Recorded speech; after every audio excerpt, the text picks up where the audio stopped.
Eileo guys, and welcome back. Hopefully everyone's doing well out there. And in today's video, as the title has exclaimed, it is the schedule maintenance notes here for November 22nd, 2023. So let's go ahead and see what's going on with MSL. Now, I didn't do the developers notes, that was earlier this month, just because they announced the, super evolution or ultimate evolution of Sun Wukong, but that was pretty much it. So everything's fine in the world of MSL. It's just, I don't think that was enough to prompt a video, hence it didn't exist here. But we do have more details on the ultimate version of Sun Wukong here. So he has a 2 set which boosts up the attack, which I think, does Arthur does that too? I think Arthur's trinkets does the same thing, but don't quote me on that. And obviously if you have all 3 pieces of him, you can get the ultimate version of Sun Wukong. I'm curious to see how his animations are too. And we finally have some more information in here regarding his different elemental changes, and of course that would need to be updated with the bot. So join the Discord if you guys haven't already. Great place to hang out and learn more about MSL just in case you're curious, and the link to that Discord is in the description below. But anyways, the fire version gets exposed weakness. He already has what, defense down and courageous strike. I don't see any downside to that, and of course with Ultimate Evolution he does get that boost in stats. Water has morale boost, which he already has morale boost, but it goes to everybody now. No one uses water. Hopefully no one uses water. Wood, I believe, has like double stun or something like that. And upon super skill, he does get his attack increased by 30% here.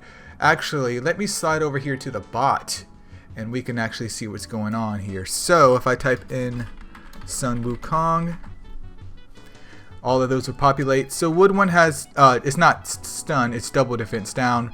Doesn't really matter. I mean, yeah, he gets more damage from that defense down, but it's nothing, shocking or incredible. The light one does have morale boost and shock right here, and it looks like he gets HP aggression, if I can talk correctly. I mean, he does have 43k HP, and he is a tank type 2. And it looks like the dark one, which has stun and stun, that's a double stun one, gets resistance down for his kit. Overall, these aren't bad whatsoever. I mean, it's nothing crazy. I was hopefully expecting a little bit more damage out of the fire one, to be honest. The dark one already has decent stun, especially if he's booked, so there's no real reduction in terms of his usage right there. The light one may also be interesting too, if that whole HP aggression at 50% or below, because he has chunky HP and may give him some power or some punch that he was lacking before. So overall, I mean, it is Ultimate Evolutions. There's been nothing as crazy or as wild and wacky as Arthur, especially like Arthur, I will admit here, but they're fine. It's at the end of the day, he's going to be doing more damage, and that's pretty much, that's pretty much all that matters here. But they also added the heroic light and dark egg for the 5-star light/dark Astromon, and it can be hatched through the incubator, which, okay. Obviously, there's more importance here. They're not just going to add a different egg type and do nothing with it, I hope. And it also looks like the legendary golden egg and heroic golden egg now have Midsummer Miho and Beach Saren. So we can get the RGB of both Miho and Sarens right there, which is interesting because before these festivals were quote-unquote limited, I made a video about that a while ago complaining of how their wording was a little bit sinister in the way, because they made it seem like these mons were limited, aka one run and done, but it was like, yeah, they're limited, they're not limited, they're annual, shall I say. So there's another way to get them with some help of RNG, so that may kind of help if you're missing 1 or 2 of those guys. Seasonal Nez Pass, it is what it is. But the most interesting thing about this whole schedule maintenance notes, in my opinion, is this Black Friday festival. So it says the Clan Festival is getting an exclusive boost here, and it says the rewards from the Clan Fest will be expanded as below during this period only. Keep in mind, this period only, which Black Friday, at the time of this recording here, it's the 21st, so we only have a couple of days.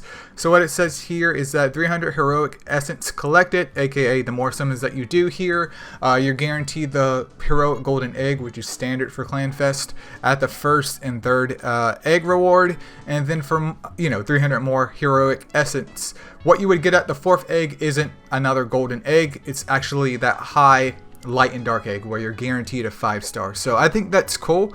That's a very interesting approach to Black Friday, because it does kind of facilitate people to spend if they want to spend. I'm not telling you to spend.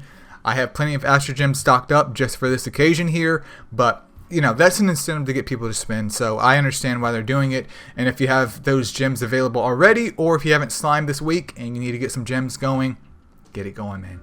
Get it going. And I mean, ClanFest shouldn't be over on Friday anyways. It should begin around that time, I would imagine. So you do have, hopefully, until the beginning of next week or something of that sort to kind of get some more essence if you need to here.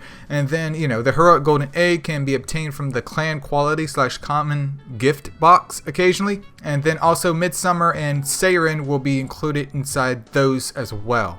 So once again, in a way, they're making these more accessible.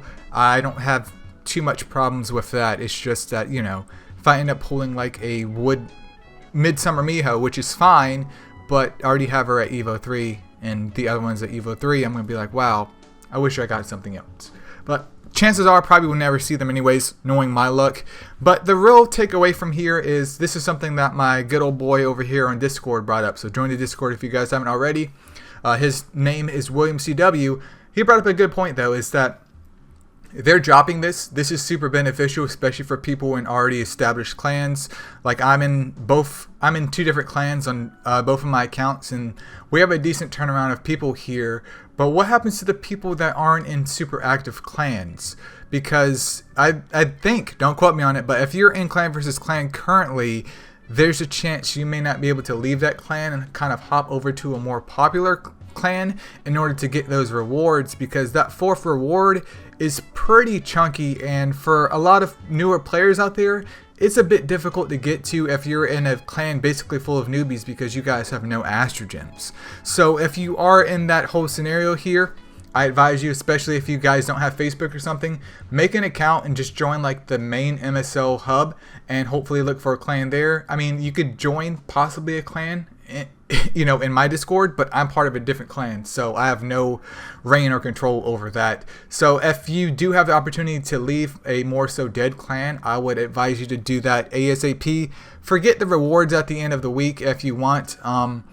It really just depends on the duration that's going on here. So in a way, this is beneficial, especially if you're prepared for it, but also kind of, I wouldn't say shady, but kind of sucks for the people that are not, just because this warning could have came Sunday. This warning could have came last Friday, but I guess it wouldn't be a quote-unquote Black Friday sale if they didn't just swoop it out on you. And I understand that MSL releases patch notes at certain times, but this could have always been included, you know, the prior week, just as a heads up or just as a notice to everyone. So it is beneficial, but also inconvenient to the people that can't participate in this, at least now. Especially if the festival goes on until next week though, you should have time to leave your clan and reap those rewards then. So if you are in more of a dead clan, save your Astro Gems, wait until that time period is up if this is being extended out as it should or in normal fashion here, and then go for that 4th egg. Don't go and pop it now because you won't have enough gems. And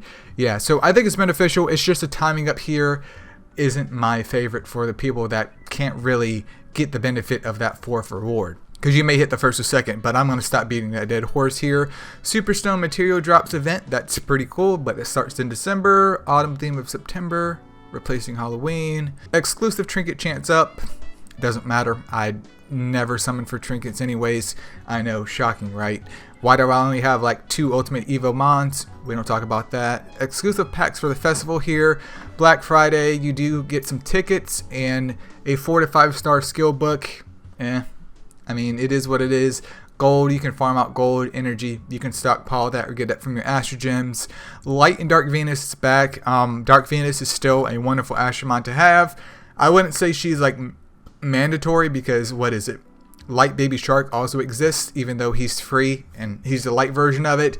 But if you wanted to spend money, if you wanted to, I would pick up the dark version of Venus. Light and Dark Hana, same scenario here, don't necessarily need them. I would honestly just bypass these 2 if you can, especially if you have like a Light Cupid or a Dark Cupid for now, even though I would argue Hana can be very interesting too, and maybe go for Venus depending on the content that you're going on. or depending on the content that you wish to use them in. So Venus is more Titan slash Apophis related, and Hana, I actually use my Hanas a little bit in Apophis and mainly in PvP. Ginger Cookie's coming back too. This is a good and cheap, easy way for you guys to get a, I believe he has full buff breaker. The fire one, let me type this in on the bot on the Discord here. So the fire one does have shield breaker and buff breaker. So I wasn't correct on that. Well, partially correct. So yeah, easy to pick up Mon for Apophis, especially for newer players out there. Nothing wrong with that. And of course you can get the RGB and light and dark packages for that. Hana Super Festival, they updated the auto select filter, applied hidden synergy for Zubaji, Noelle and Chloe, improved the skip animation for Eve, okay, and changed variant version of Hunter slash Van Helsing's weapon color. And that's pretty much it here. So the biggest takeaways is mainly just this whole Black Friday event. So as I stated before, if the whole clan situation, you can take that advice. At the end of the day, that's all it is. That's it. And then also the ultimate versions of Sun Wukong. So look forward to that coming out here hopefully very soon. I will be doing both summonings on my main account and then my secondary account. I'll probably do my main account first and like wait a day and then do my second account, just because I always feel like my second account, doesn't matter what I do, the luck is always gone if I do the second account first and my main account gets nothing. But then again, it could just be bad luck. But yeah, you guys, that's pretty much it. Feel free to leave in the comments below about what you guys think about the whole situation, or if you have any advice in terms of clan festival, because I haven't left a clan in the middle of the week, so I'm not sure what that entails, as my mind is fuzzy. If I ever left a clan, it was always on Sundays after rewards. But if the clan festival is going for a week and a half or whatever, it's irrelevant. Get your Astro Gem bag on Sunday, dip out, find a more populated clan, communicate with other people, and then go ahead and do some summons. Just one man's opinion though. But yeah, I'm pretty excited to see how Sun Wukong is going to look in the game. I would love to get my fire one and even light one, probably with some ultimate evolution action. Chances are I won't get the trinkets for that. And yeah, that's pretty much it. That's all I got.